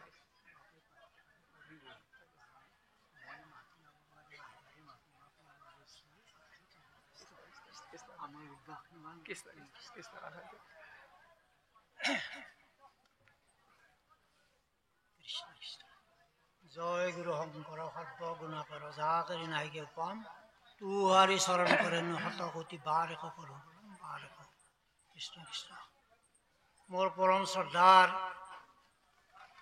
ইমান দূৰণি পৰা আহি আজি মহা ভাগৱত ভাগী অধ্যয়ন তথা ব্যাখ্যা আগবঢ়োৱা মোৰ শ্ৰদ্ধাৰ বগৈ বাপজনা আমি যদিও প্ৰায় তেখেতৰ লগত আমাৰ এই মোবাইলৰ দ্বাৰাই আমাৰ এই ভাগৱত পাঠ আদি আমি শুনো বাপজনাৰ যিটো ব্যাখ্যা আমি ব্যাখ্যালৈ নাযাওঁ বাপজনাই যিটো ব্যাখ্যা কৰিব সেইটোহে আপোনালোকৰ আচলতে গভীৰ হ'ব আমি মাত্ৰ পদভাগী মাতি যাম আৰু বাপজনাই ব্যাখ্যা কৰিব মাত্ৰ অলপ তেখেতক মানে জিৰণিৰ বাবে আমি অলপ পদভাগী আমি মাতি তেখেতলৈকে আমি আগবঢ়াম বাপজনাই কৃপা কৰিম কৃষ্ণ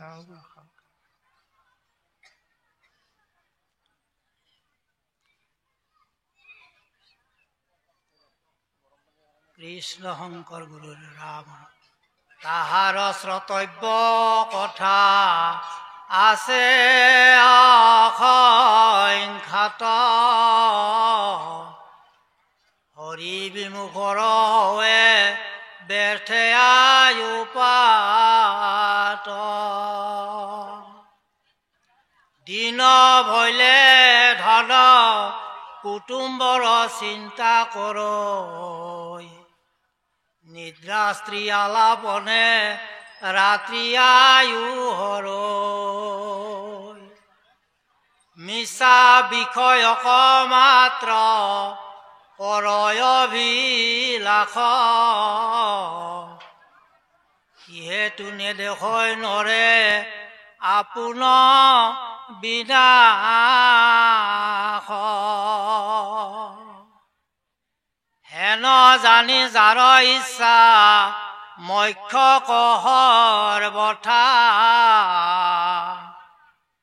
পৰীক্ষিত তেবে শুনিয়ক কৃষ্ণ কথা দিবে চিত্ত কৃষ্ণ গুণ নাম কীৰ্তনত কৃষ্ণকেহে কৃষ্ণৰেহে পাদ পদ্ম স্মৰিবে মনত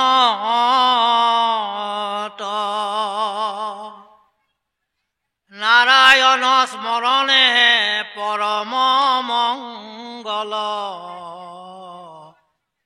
এহি মানে জীৱনৰ জন্ম নাফল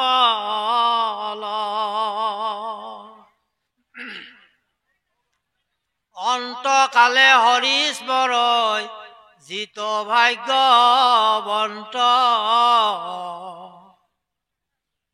তাহাৰ মহিমা কহি কোনে পাৱে অন্ত যিটো ব্ৰহ্মময় দেশয় জগত নিখিল যত পাপ পুণ্য সমস্ত নিবৰ্তিল হৰিৰ কথাত তাৰ ৰতি অবিশ্ৰাম সদায়ে মুখত নেৰয় ৰাম কৃষ্ণ নাম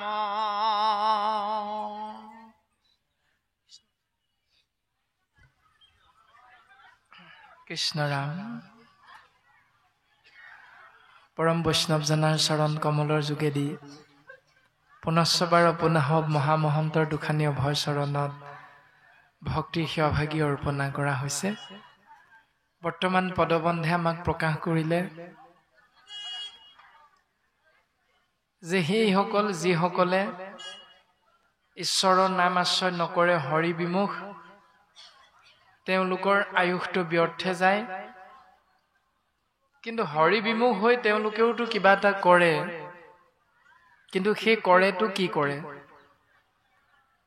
পদবন্ধে প্ৰকাশ কৰিছে দিন ভৈলে ধন কুটুম্বৰ চিন্তা কৰি সূৰ্য উদয় হোৱাৰ লগে লগে এটা চিন্তা কৰিয়ে পূব পশ্চিম উত্তৰ দক্ষিণ চাৰিও দিশে ঢাপলি মেলে, সেইটো হ'ল কেনেকৈ ধন ঘটি পৰিয়ালটোক ভালকে সুখেৰে শান্তিৰে ৰাখিব পাৰো।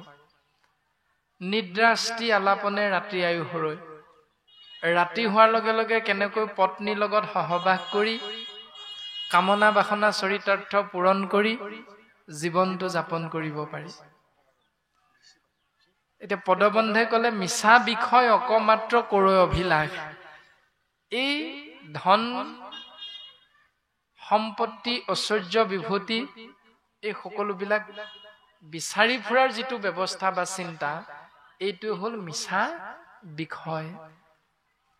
কাৰণ আমি এইখন সংসাৰলৈ পিতৃশিৰৰ পৰা ৰস ৰূপে যেতিয়া মাতৃ গৰ্ভত আহি প্ৰৱেশ কৰিছিলো আৰু যেতিয়া 10 মাহ 10 দিনৰ অন্তত এই মায়াময় সংসাৰত আহি জীৱন ধাৰণ কৰিছো, জন্ম লাভ কৰিছো, তেতিয়া আমি আহোঁতে এই শৰীৰটোৰ লজ্জা নিবাৰণৰ বাবে আমি অকণমান কাপোৰো লগত লৈ অহা নাই। এইটো সত্য, সকলোৱে আমি জানো। আৰু যেতিয়া আমি যামগৈ এই সংসাৰ এৰি, তেতিয়াও আমি লগত এখনো কাপোৰো লৈ যাব নোৱাৰো। সেইটো হ'ল সত্য।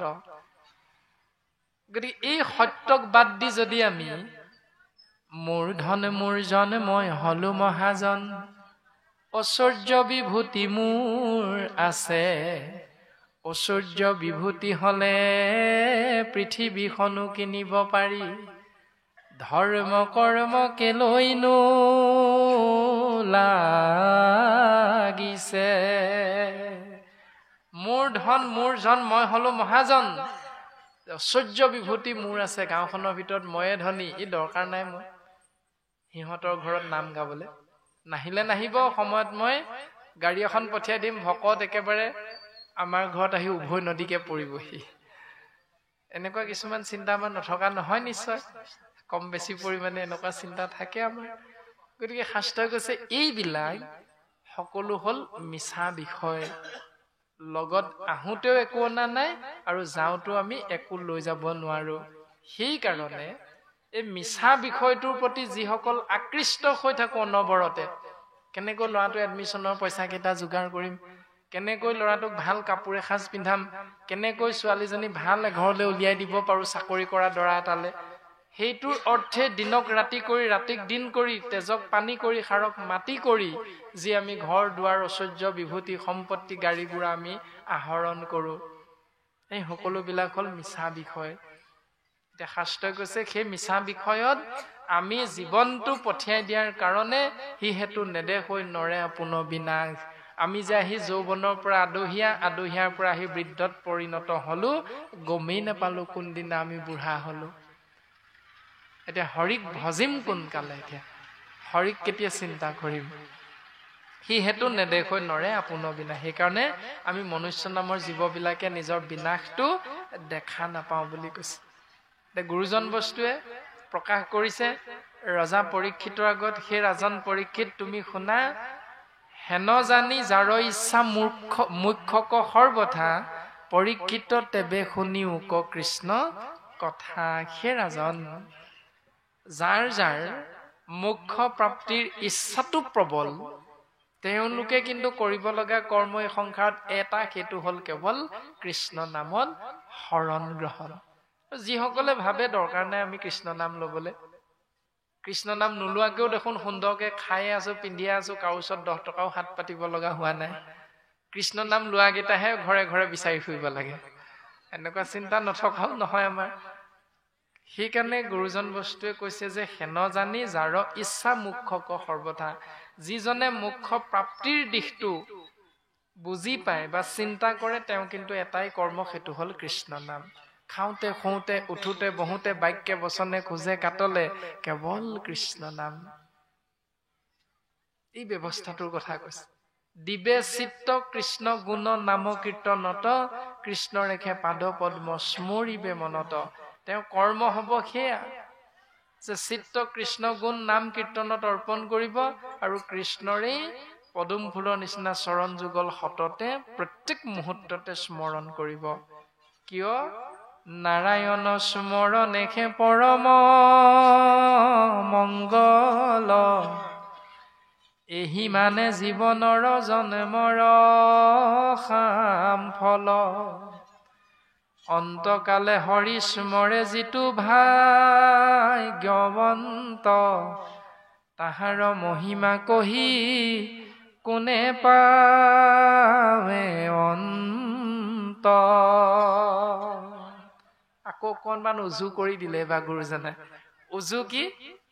যে মৰিবৰ সময়ত যিজনে কৃষ্ণ বুলি কৈ মৰিব, তেওঁ আকৌ তৎকালে গতি পাব। তেওঁ মহিমাৰ কথা ভাগৱতেও কৈ কৈ শেষ কৰিব পৰা নাই, ইমান পুণ্যৰ গৰাকী হৈ যায়। মৰিবৰ সময়ত কৃষ্ণ বুলি কৈ মৰিব লাগিব।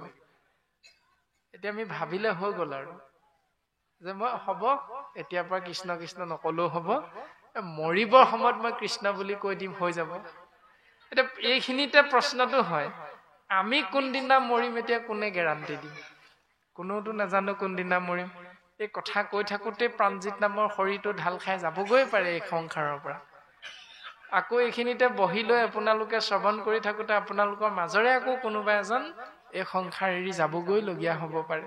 সেইকাৰণে শাস্ত্ৰই কৈছে কোন মুহূৰ্তত শৰীৰৰ পৰা আত্মাতত্ব ওলাই গুচি যাব আমি কোনেও বুজি নাপাওঁ, কাৰণেই আমি যেনিয়ে যাওঁ যেনেকৈ নাযাওঁ যতে নাথাকো, কেৱল কৃষ্ণ নাম ভাৱনাযুক্ত হৈ থাকিবলৈ শাস্ত্ৰই আমাক উপদেশ দিছে। যদি কোনোবা এজনক লগ পাওঁ বোলে কৃষ্ণ ভাৱ ভালে আছে, এইটো তেওঁৰ লগত লগ পাওঁতে ওচৰ আহি তেওঁ নাপাবহিও পাৰে, আমি মৰিয়ে থাকিব পাৰো, কোনোতো গেৰাণ্টি দিব নোৱাৰো কাৰ কেতিয়া মৃত্যু। সেইকাৰণে দেখাৰ লগে লগে বোলে কৃষ্ণ ভাৱ ভালে আছে, কোনফালে যায়।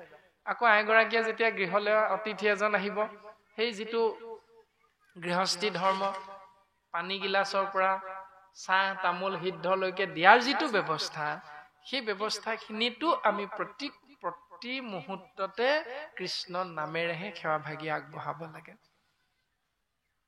জল পুষ্প ফল মূল খাদ্য দ্ৰব্য যত, অন্ন আদি কৰি সবে অৰ্পিব কৃষ্ণত। তেবে গৃহ ধৰ্মে হিংসা দুখে নপাৱয়, কৃষ্ণে একনিষ্ঠ হৈয়া মুকুতি সাধয়। সেইকাৰণে গুৰুজনে আমি অসমীয়া জাতিৰ প্ৰতি ইমান সুন্দৰ কৃপা কৰিছে, মানৱ জাতিৰ প্ৰতি সুন্দৰভাৱে কৃপা কৰি থৈ গ'ল। বোলে চাহকণ দিওঁতেও বাপসকল আইসকল জলভাগি গ্ৰহণ কৰিব কৃষ্ণ। অন্ততঃ ঘোষা জোকা মুখস্থ নাই, সেইকাৰণে ঘোষা জোকা গাই সেৱা কৰিব পৰা নাই, কিন্তু হলেও আমি কৃষ্ণ বুলি কৈও যদি আগবঢ়াই দিওঁ তাতো মংগল বুলি শাস্ত্ৰই সিদ্ধান্ত দিছে। অন্তকালে হৰিস্মৰে যিটো ভাগ্যৱন্ত, তাহাৰ মহিমা কহি কোনে পাৱে অন্ত। এনেকৈ নিখিল ব্ৰহ্মাণ্ড, চেদজ অণ্ডজ উদ্ভিদজ আৰু জৰায়ুজ সমস্ত জীৱ ব্ৰহ্মময় দৰ্শন পাব যিজনে চেষ্টা কৰে, যত পাপ পুণ্য সমস্তত নিৱৰ্তিল। সেই ব্যৱস্থাটোৰ জৰিয়তে এটি জীৱৰ পাপ পুণ্য সমস্তখিনিৰ পৰা জীৱই পৰিত্ৰাণ পাব পাৰে। এতিয়া আমাৰ খেলি মেলিটো হৈ আছে এইখিনিত যে গছজোপা আত্মাতত্ব নহয়, মনুষ্যটোহে আত্মাতত্ব। আমাৰ সমাজ ব্যৱস্থাৰ অন্তৰ্ভুক্তি বাপজনকহে কৃষ্ণ, অন্য সমাজৰ বাপজনৰ প্ৰতি কৃষ্ণ ভাৱনাটো নাহে। আমাৰ অকণমান খেলি মেলি তেনেকে লাগি থাকে। শাস্ত্ৰই কৈছে অখিল নিখিল বুলি কোনো কথা নাই, সমস্ত ব্ৰহ্মাণ্ডৰ যিহেতু হৰিয়ে অধিকাৰী, গোবিন্দ গোবিন্দ গোবিন্দ গোবিন্দ গোবিন্দ ৰাম মুৰাৰী, অনন্ত কোটি ব্ৰহ্মাণ্ডৰ হৰি অধিকাৰী। সমস্ত ভূততে ব্যাপী আছো মই হৰি, সবাকো মানিবা বিষ্ণু বুদ্ধি কৰি। সমস্ত ভূততে ভগৱন্তই আত্মাৰূপে প্ৰকাশমান হৈ আছে। এইটোৱে হ'ল পৰম সত্য। এই সত্যটোক আশ্ৰয় কৰি সুদৃঢ় বিশ্বাসৰ মাধ্যমেৰে আমি প্ৰত্যেকজনাকে কৃষ্ণময় দৰ্শন পাবলৈ চেষ্টা কৰিব লাগিব, আৰু তেতিয়াহে পাপ পুণ্যৰ পৰা আপুনি মই পৰিত্ৰাণ পাই পৰম ধাম গোলোক বৈকুণ্ঠলে আপুনি মই লাহে লাহে আগবাঢ়ি গৈ থাকিব পাৰিম। এনেকৈ বৰ্তমান পদে সিদ্ধান্ত দিলে। গতিকে আমি বাপজনাৰ চৰণ কমলত পুনশ্চ সেৱাভাগি অৰ্পণ কৰিছোঁ। ৰাম ৰাম ৰাম বুলিবা অপূৰ্ব কিদু কহিলা মুনি, ইত কথা এক পুৰুষত নতু সুধি। শুনা সাৱধানে আৰু নৃপতি উত্তৰ, ইত মহাভাগৱত শাস্ত্ৰ বৈকুণ্ঠৰ। আত মহাধৰ্ম একে নামেহে প্ৰখ্যাত, শ্ৰৱণ মাত্ৰকে কৰে কৃষ্ণক সাক্ষাৎ। পূজা নমস্কাৰ ধ্যান সমস্তে দুষ্কৰ, হৰি গুণ নাম ধৰ্ম মহাসুখকৰ। স্ত্ৰী বাল্য বৃদ্ধ সমস্তৰে অধিকাৰ, চণ্ডালক কৰে নামে তেখনে উদ্ধাৰ। কলিৰ সন্ধ্যাতময়ী পৰিলো পিতৃত, তুমি মহাবৈষ্ণৱত কৰিব বিদিত। প্ৰশ্নৰ উত্তৰ দেও শুনা সাৱধান, কৃষ্ণৰ নামেহে জানা পৰম কল্যাণ। নামে সাধে যাৰ যেন মতয় অভিলাষ, জীৱা মুখ্য চাহয় বৈকুণ্ঠ দেন্ত বাস। জ্ঞানৰ জানিবা হৰি নামে মুখ্য ফল, অনাহিকে নামত পৰে পৰম মংগল। চাৰিয় বেদৰ হাৰেহিহে নিশ্চয় জানি পৰীক্ষিত তুমি তেজীয় সংশয়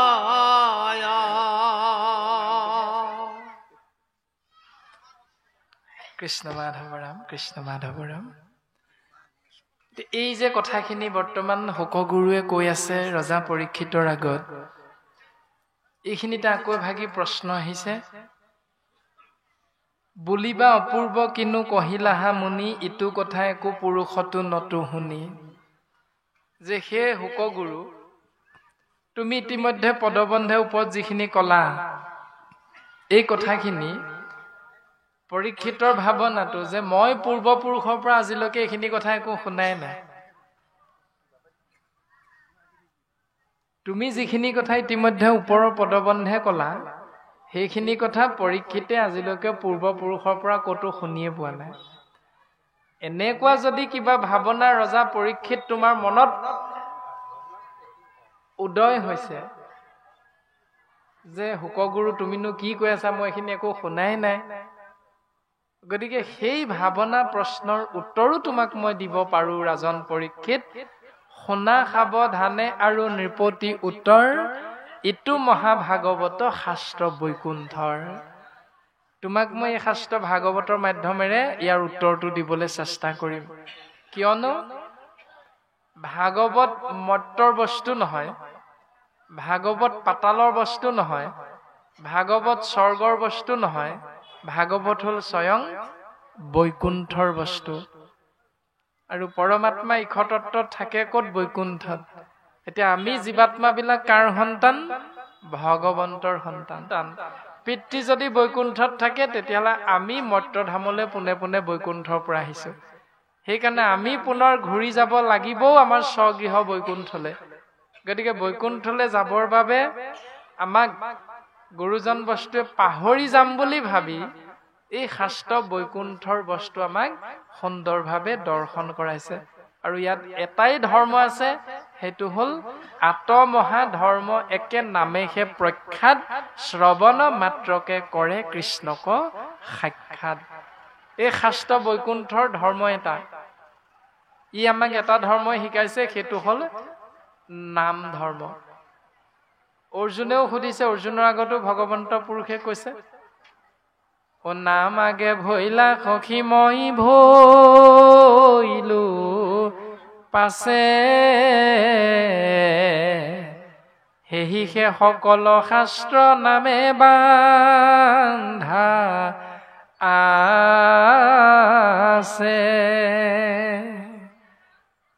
মই যাওঁ তেতিয়াহে মোৰ নামটোৰ পাছে পাছে যাওঁ মোৰ নামটো যিজনে মাতে তেওঁক কৃপা কৰিবলৈ মোৰ নামটো প্ৰথম যায় তাৰ পাছতহে মই যাওঁ আৰু প্ৰমাণটো ৰামায়ণত সুন্দৰভাৱে দিছে যে যেতিয়া নল নীল বালি নল নীল হনুমন্ত সুগ্ৰীৱ আদিকে ধৰি বান্দৰ সেনাবিলাকে যেতিয়া লংকালৈ যাবৰ বাবে সাগৰত সেতু বান্ধিছিল শিলবিলাক আনি আনি তেতিয়া ভগৱন্ত শ্ৰীৰামচন্দ্ৰই দেখিলে যে মোৰ পত্নী সীতাৰ উদ্ধাৰৰ বাবে বান্দৰ সেনাবিলাকে ইমান কষ্ট কৰিছে ময়ো অকণমান শিল এটা সাগৰত পানীত দি এওঁলোকক অকণমান সহায় কৰি দিওঁ এইবুলি ৰামচন্দ্ৰই শিল এটা নি পোনে পোনে সাগৰত যেতিয়া দি দিলে সাগৰত শিলটো কিন্তু টুপুংকে তললৈ গুচি গ'ল তেতিয়া শ্ৰীৰামচন্দ্ৰ আচৰিত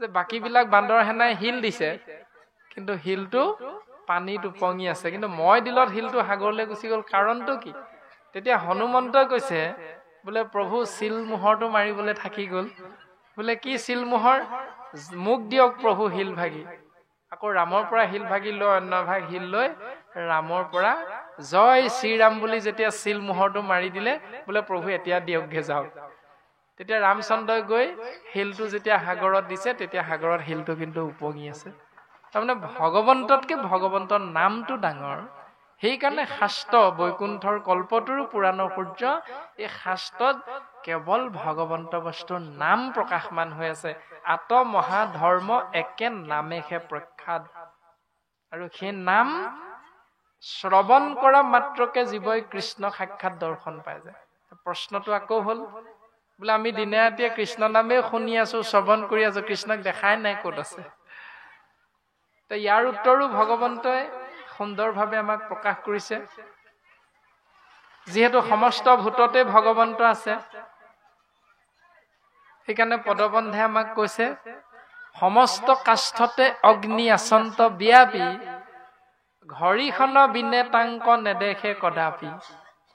প্ৰত্যেকজোপা গছ, প্ৰত্যেকডাল খৰিতে অগ্নিতত্ত্ব আছে, কিন্তু তাক ঘৰখন নকৰালৈকে অগ্নিতত্ত্বটো আমি দেখা নাপাওঁ। হাজাৰ হাজাৰ জুইশলা বাকচ দোকান এখনত থাকিলে নিজে নিজে জুই নজ্বলে। জুইশলা বাঁহটোৰ ভিতৰত থকা কাঠি এটা উলিয়াই জুইশলা বাঁহটোৰ বাহিৰত থকা খাৰৰ লগত যেতিয়া ঘৰখন কৰাই দিম, তেতিয়া জুই আমি দেখা পাম। ঠিক তেনেকৈ হেহিমতে কৃষ্ণ আছে সবাৰো হৃদিত, ভকতি নভৈলে জানা নুহন্ত বিদিত। যেতিয়ালৈকে ভক্তি নহয় তেতিয়ালৈকে কৃষ্ণ তত্ত্ব বেকত নহয়। এতিয়া ভক্তিৰ প্ৰথম খোজটো কি? ভকতিৰ বীজ শৰণে হে নিজ, প্ৰেমানন্দ তাৰ ফল, শৰণ বিনাই ভকতি কৰয়, এৱা ঘতৰ যেন জল। ভকতিৰ প্ৰথম খোজটো হ'ল শৰণ। এতিয়া শৰণ মানে কি? তলবীয় শ মানে হ'ল আমাৰ এই শৰীৰটো, ৰ মানে হ'ল মন বা বেগ, মূৰ্ধন্য ন মানে হ'ল চৈতন্য। শৰীৰ আৰু মনক চৈতন্য শক্তি কৃষ্ণ তত্ত্বৰ দিশেৰে অবিশ্ৰামভাৱে আগবঢ়াই নিবলৈ চেষ্টা কৰা ব্যৱস্থাটোৰ নামেই হ'ল শৰণ। আমাৰ শৰণাচাৰ্য প্ৰভুজনা আছে কাষতে, গতিকে তেওঁ আপোনাসৱক দিওঁতেই কথাখিনি বুজাই দিছে সুন্দৰভাৱে যে শৰণ ভাগি আশ্ৰয় কৰিবলৈ যাওঁতে আমি মাত্ৰ চুইহে দিয়া হৈছে কথাটো। কাই বাক্য মন চিত্ত সহিত একাত্ম হৈ সুদৃঢ় বিশ্বাসে শৰণ গ্ৰহণ কৰিব লাগে। কিন্তু প্ৰত্যেকৰে তিনিটা তিনিটা ধৰ্ম আছে। বাক্যত শৰণ ল'ব লাগে, বাক্যেৰে সনাতন ঈশ্বৰ কৃষ্ণত শৰণ ল'ব লাগে। নামত বাক্যৰ তিনিটা ধৰ্ম আছে, শৰীৰৰ তিনিটা ধৰ্ম আছে, দেহৰ তিনিটা ধৰ্ম, মনৰো ঠিক তেনেকৈ তিনিটা ধৰ্ম আছে। বাক্যৰ তিনিটা ধৰ্ম সত্য, প্ৰিয় আৰু হিত। আমি যিখিনি কথা কম এইখিনি শাস্ত্ৰসন্মতে হ'ব লাগিব। সত্য যিখিনি কম সত্য হলেও অপ্ৰিয় নকবা বুলি কৈছে, সেইকাৰণে আমি শ্ৰৱণ কৰ্তাসকলৰ কাণত প্ৰিয় হোৱাকৈ কথাখিনি প্ৰকাশ কৰিব লাগিব। ৩ নম্বৰতে শুনা মাত্ৰকে জীৱৰ কল্যাণ বা মংগল সাধন হ'ব লাগিব। বাক্যৰ এই তিনিটা ধৰ্ম। সেইকাৰণে এই তিনিটা ধৰ্ম যিদিনাই আমি শৰণাচাৰ্য প্ৰভুজনাৰ ওচৰত গৈ শিকিছিলো, সেইদিনাৰ পৰা আমাৰ এটা পৰিৱৰ্তন হ'ব লাগিব। আমি দুৰ্যোধন বা ভীম হৈ থাকিলে নহ'ব, কিয়নো গুৰুজনে আমাক শিকাইছে কৃষ্ণ সংস্কৃতি। আমাক শিৱ সংস্কৃতি শিকোৱা নাই, ব্ৰহ্মা সংস্কৃতি শিকোৱা নাই, অসুৰ সংস্কৃতি শিকোৱা নাই, শিকাইছে কৃষ্ণ সংস্কৃতি। গহীন গম্ভীৰ মেঘৰ গৰ্জন, ভগৱন্তক খং কৰিলেও কিন্তু মুখত হাঁহিটো থাকেই। শিশু পালে 100 বাৰ ভগৱন্তক গালি পাৰিছে, কৃষ্ণইতো এবাৰো খং কৰা নাই। সেইটোৱে হ'ল কৃষ্ণ সংস্কৃতি। গুৰুজনে আমাক অসমীয়া জাতিটো শিকাইছে। মহাত্মা গান্ধীয়েও শিকাই থৈ গৈছে যে এখন গালত চৰ মাৰিলে আনখন গালো পাতি দিবা। তাৰমানে দাস্য ভাৱনা, যিটো মাধৱ গুৰুজনাৰ নামঘোষাৰ মাধ্যমেৰে আমাক দৰ্শন কৰাইছে যে দাস্য ভক্তিৰ মাধ্যমেৰেহে, দাস্য ভাৱনাৰ মাধ্যমেৰেহে জীৱই ঈশ তত্ত্বৰ পূৰ্ণ কৃপা লাভ কৰিব পাৰে। কৃষ্ণ সংস্কৃতি গুৰুজনাই যিহেতু শিকাইছে, সেইকাৰণে আমি ঘৰলৈ যেতিয়া উভতি যাম কৰ্মৰ পৰা, তেতিয়া অন্তত আইগৰাকীক আমি এই যে প্ৰসাদৰ টোপোলাটো বা হাতত লৈ যোৱা বিস্কুটৰ পেকেটটো বা বজাৰ কৰি নিয়া মোনাটো পোনে পোনে টেবুলখনত নথৈ অন্তত আমি বোলে হেৰা আছানে, নহ'লে সোণজনী বা আইগৰাকী, আমাৰ যিজনী ছোৱালী বা যিটো ল'ৰা আপোনাৰ মোৰ আছে গৃহস্থী ধৰ্ম পালন কৰোঁতে ঈশ্বৰৰ কৃপাত, সেই সন্তানটোক অন্তত বোলে সোণটো মা আছেনে, কলৈ গ'ল, মাৰে দেখা নাই যে। এইটো কৃষ্ণ সংস্কৃতিৰ আধাৰটো। পোনে পোনে গৈ টেবুলত বস্তুটো থৈ দিয়াতকৈ আপুনি আইগৰাকীক দেখিছে ভিতৰলৈ সোমাই যাওঁতে যে কোনোবা এটা চুকত কিবা এটা কৰি আছে, কিন্তু দেখিও আপুনি সন্তানটো সুধিছে বোলে সোণটো মাক দেখা নাই যে, মা ঘৰত নাই নেকি, কলৈ গ'ল? তেতিয়া আইগৰাকীয়ে আপোনা আপুনি মাত দিব, বোলে মই ইয়াতে আছো, আপুনি আহিলে যদি বহকচোন, নহয় এইটো লৈ আহিছিলো, লোৱা আকৌ। আইগৰাকী হাতত যেতিয়া বাপজনে গৈ বস্তুটো তুলি দিব টোপোলাটো, তেতিয়া আইগৰাকীয়ে আপোনা আপুনি নিবিচৰাকে পানী এগিলাচ দিব। বিচাৰিবলৈ দৰকাৰ নাই আকৌ পানী এগিলাচ খাওঁ বুলি। আইগৰাকীয়ে ৰ'ব মই পানী অকণ দিছো আপোনাক, আপোনা আপুনি দিব। আৰু যেতিয়া আইগৰাকী নাথাকে তেতিয়া ল'ৰাটোক কেনেকৈ কম আমি বোলে সোণটো, দেউতা আহিলে? বোলে মই আহিলো, হেৰি কি কৰি আছা? বোলে দেউতা মই পৰীক্ষা পালেহি নহয়, প্ৰশ্ন কেইটামানৰ উত্তৰ লিখি আছো। ঠিক আছে তুমি পঢ়া। বোলে কিবা নহয়, পানী এগিলাচ খাবলৈ মন গৈছিল, হ'ব দিয়া তুমি পঢ়া, মই নিজে আনি ল'ম। এই বাক্যষাৰ কোৱাৰ লগে লগে সন্তানটো বা আপোনাৰ ছোৱালীজনী আপোনা আপুনি, বোলে দেউতা ৰবা মই আনি দিছো তোমাক, আপোনা আপুনি আনি দিব। এই যিটো মৰম স্নেহ সত্য শৌচ ক্ষমা দয়া, এই ব্যৱস্থাটো সমভাৱে সৌহৃদজনৰো খোজে ঋণ। সৌহৃদসকলৰ ঋণৰ পৰা আমি এনেকৈ মুক্ত হ'ব পাৰো। তাৰ লগতে যদি আমি কৃষ্ণ নামটো সোমোৱাই দিওঁ, কন্যাগৰাকীয়ে দেউতাকক সেই পানীৰ গিলাচটো আনি দিওঁতে যদি বোলে কৃষ্ণ দেউতা লোৱা, এই নামটো যদি তাত আকৌ সোমোৱাই দিব পাৰো, তেতিয়াহ'লে শাস্ত্ৰৰ লগত একেবাৰে হুবহু মিলি যাব। এই ব্যৱস্থাখিনি গুৰুজনে আমাক শিকাইছে।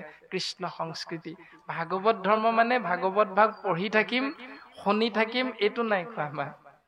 বৰতাল এযোৰ লৈ বজাই থাকিম, নামঘৰত গৈ সদায় সদায় কীৰ্তন দশম ঘোষা ৰত্নাৱলী পঢ়ি পঢ়ি আঁঠু মূৰ বিষাম, কঁকাল মূৰ বিষাম, এইটো ভাগৱত ধৰ্ম নহয়। ভাগৱত ধৰ্ম মানে সমস্ত ভূততে কৃষ্ণময় দৰ্শন পাবৰ বাবে যিটো চিন্তা, সেই চিন্তাটোৰ মাধ্যমেৰে আমি আগবাঢ়িব লাগিব। সবাৰো মংগল আমি চিন্তা কৰিব লাগিব।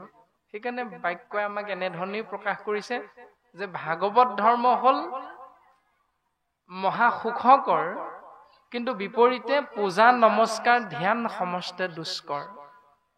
কিন্তু পূজা কৰিলে, ধ্যান কৰিলে জীৱই যি পুণ্যৰ গৰাকী হ'ব পাৰে, হৰিনাম আশ্ৰয় কৰিলে কিন্তু তাতকে অধিক পুণ্যৰ গৰাকী হৈ এই সংসাৰৰ পৰা পোনে পোনে পৰম গতি লাভ কৰিব পাৰে। গুৰুজনাই কীৰ্তন গ্ৰন্থৰ মাধ্যমেৰে আমাক এই দৰ্শনটো দিছে। গো কোটি দানং গ্ৰহণেশ্বৰ কাশী মাগে পৰাগে যদি কল্প বাচি, সুমেৰু সমান সুবৰ্ণ দানং ন তুল্যং গোবিন্দ নামং। যে এবাৰ কৃষ্ণ বুলি যদি কৈ দিয়া সুদৃঢ় বিশ্বাসে শৰণাপন্ন হোৱা, তেতিয়াহ'লে তাৰ আগতে তুমি যিমান তীৰ্থ ভ্ৰমণ কৰি পুণ্যৰ গৰাকী হৈছিলা, সোণ দান কৰি তুমি যি পুণ্যৰ গৰাকী হৈ আছিলা, সমস্ত পুণ্য কৃষ্ণ নামৰ ৰেণুৰো নহি সমান বুলি কৈছে। অকণমানো সমান হ'ব নোৱাৰে, ইমান কৃষ্ণ নামৰ মহিমা। এতিয়া কৃষ্ণ নাম আমি কোনে কোনে আশ্ৰয় কৰিম? এতিয়া কিমান বয়সত আশ্ৰয় কৰিম? শাস্ত্ৰই তাৰ কি বিধান দিলে? গুৰুজনাই পোনে পোনেতো কৈছে যে শৰণ ভজন ভক্তি সদাচাৰ, যাক জানি নৰ নাৰী তৰুক সংসাৰ। যাক জানিলে নৰ নহয়, নাৰী নহয়, সমস্ত এই সংসাৰৰ পৰা তৰিব পাৰিব। আৰু তাৰে উৎকৃষ্টতম নিদৰ্শন হিচাপে বৰ্তমান পদবন্ধে প্ৰকাশ কৰিলে, স্ত্ৰী বাল্য বৃদ্ধ সমস্তৰে অধিকাৰ, চণ্ডালকো কৰে নামে তেখনে উদ্ধাৰ। বোলে আমি আইসকলে কৃষ্ণ নাম ল'ব নালাগে নেকি বাপ? কৃষ্ণ নাম ল'ব নাপায় নেকি বাপ? শৰণ ল'ব নালাগে নেকি বাপ? শাস্ত্ৰই ক'লে স্ত্ৰী বাল্য বৃদ্ধ সমস্তৰে কৃষ্ণ নামত অধিকাৰ আছে। গুৰুজনাই সিদ্ধান্ত দিছে। এতিয়া আমাৰ এনেকুৱা সমাজ আছে যে আইসকলক ভিতৰত নামৰ শাৰীত বহিবলৈ নিদিয়ে। আইসকলক বাপসকলে যেতিয়া নাম আশ্ৰয় কৰি থাকে তেতিয়া নামঘৰৰ ভিতৰলৈ যাবলৈ নিদিয়ে। এনেকুৱা বহুত নীতি নিয়ম আমাৰ সমাজত আছে। তাৰো উত্তৰ ভাগৱতে সুন্দৰভাৱে দিছে যে তুমি তিনিটা বস্তুৰ যে জাত নাই, এই কথাটো সদায় মনত ৰাখিবা। এক হ'ল পৰমাত্মা ঈশ তত্ত্বৰ জাত নাই। ঈশ মতা নে মাইকী, অৰ্থাৎ পুংলিংগ নে স্ত্ৰীলিংগ। ঈশ তত্ত্ব ব্ৰাহ্মণ ক্ষত্ৰিয় বৈশ্য শূদ্ৰ বুলি কোনো জাতৰ কথা নাই ঈশ্বৰৰ। দুই নম্বৰতে জীৱৰ জাত নাই, জীৱ মতা নে মাইকী জাত নাই জীৱৰ। যিটো শৰীৰতে আত্মাতত্ব প্ৰৱেশ কৰে সেই শৰীৰটোৰ নামেৰে আত্মাতত্ব জগতত চিনাকি হয়। একে আত্মাই প্ৰাণজিত নামৰ শৰীৰটোত যিটো আত্মাতত্ব সোমাই হাত ভৰি চকু কাণ নাক মুখ লৰুৱাই আছে, এঠাইৰ পৰা আন ঠাইলৈ শৰীৰটো লৈ গৈছে, একে আত্মাতত্ব আমি সমস্ত জনাৰে শৰীৰৰ মাজত সেই একেজনেই সোমাই আছে। জীৱৰ কোনো জাত নাই, মাত্ৰ শৰীৰৰ গঠন অনুসৰি পুংলিংগ স্ত্ৰীলিংগ গৰু ছাগলী মাছ কাছ গছ গছনি আদিবিলাক আমি ভাগ ভাগ কৰিছো, মাত্ৰ শৰীৰটোহে। আত্মাতত্ব একে ইশতত্বহে, ইয়াৰ কোনো জাত নাই। ৩ নম্বৰতে ভকতৰ জাত নাই। বোলে ব্ৰাহ্মণৰ ভকত, তেওঁ ক্ষত্ৰিয়ৰ ভকত, তেওঁ শূদ্ৰৰ ভকত, তেওঁ বৈশ্যৰ ভকত, তেওঁ পুংলিংগ ভকত, তেওঁ স্ত্ৰীলিংগ ভকত, এনেকুৱা কোনো ভকতৰ জাত নাই। ভকতৰ এটাই জাত, সেইটো হ'ল কেৱল ভকত। সেইকাৰণে কৃষ্ণ নামত সবাৰো অধিকাৰ সিদ্ধান্ত দিছে। বৰ্তমান পদবন্ধে এনেকৈ প্ৰকাশ কৰিলে, তাৰ পৰা পুনৰ বাপে আগবঢ়াই দিব।